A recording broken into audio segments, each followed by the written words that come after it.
ప్రస్తుతం ఉన్న రోజుల్లో ఒక మంచి స్నేహితుడు దొరకడం చాలా కష్టం. కానీ మనం పురాణంలో చూసినట్లయితే ఎన్నో స్నేహబంధాలు చాలా ఆదర్శంగా కనిపిస్తాయి.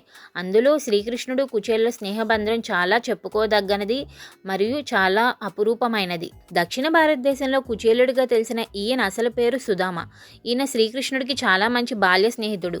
గత జన్మలో నారదుడిగా ఉన్న ఈయన తర్వాత జన్మలో భూలోకంలో ముక్త రోచన అనే పేద బ్రాహ్మణ దంపతులకు పుడతాడు. సాందీపులని వద్ద కృష్ణ కుచేలుడు కలిసి విద్యాభ్యాసం చేశారు.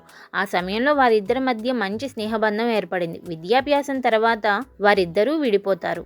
కుచేలుడికి సుశీల అనే ఆమెతో వివాహం అయింది. అధిక సంతానంతో కుచేలుడు ఎన్నో చాలా బాధలు పడుతూ ఉంటాడు.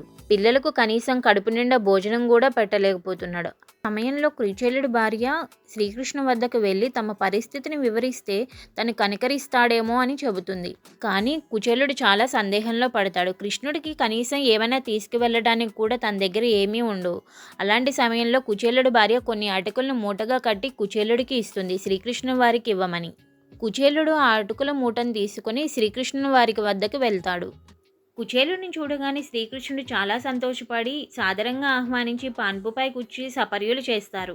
మిత్రమా, చాలా రోజుల తర్వాత కలుసుకున్నాం కదా, నాకు తినడానికి ఏమైనా తీసుకొచ్చావా అని కృష్ణుడు కుచేలుడిని అడిగితే కుచేలుడు తన దగ్గర ఉన్న మూటని చూపిస్తాడు. దానిలో నా కోసం ఏమి తీసుకొచ్చావు తినడానికి అని కృష్ణుడు అడిగితే కుచేలుడు దానిలో ఉన్న అటుకుల్ని తీసి శ్రీకృష్ణుడి వారికి ఇస్తారు.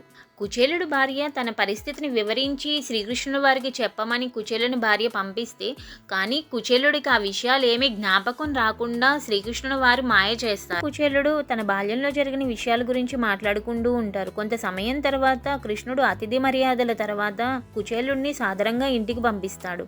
కుచేలుడు ఇంటికి వెళ్ళగానే ఇంటి నిండా బంగారము ధాన్యము నిండి ఉంటుంది. కుచేలుడు తన భార్యతో ఇలా అంటాడు, నేను ఒక గుప్పెడు అటుకులనే కదా శ్రీకృష్ణుడికి ఇచ్చింది, కానీ నువ్వు అనుకున్నది, నువ్వు అడగాలి అని అనుకున్నది కూడా మొత్తము నెరవేర్చాడు. కుచేలుడు తన భార్య పిల్లలతో కలిసి కృష్ణుడి వారికి పూజ చేస్తూ ఉంటారు. ఇలాంటి నిస్వార్థ స్నేహమే కలకాలం నిలుస్తుంది. ఎవరైనా సరే కృష్ణ కుచేలుడిని ఆదర్శంగా తీసుకొని స్నేహం చేయాలి.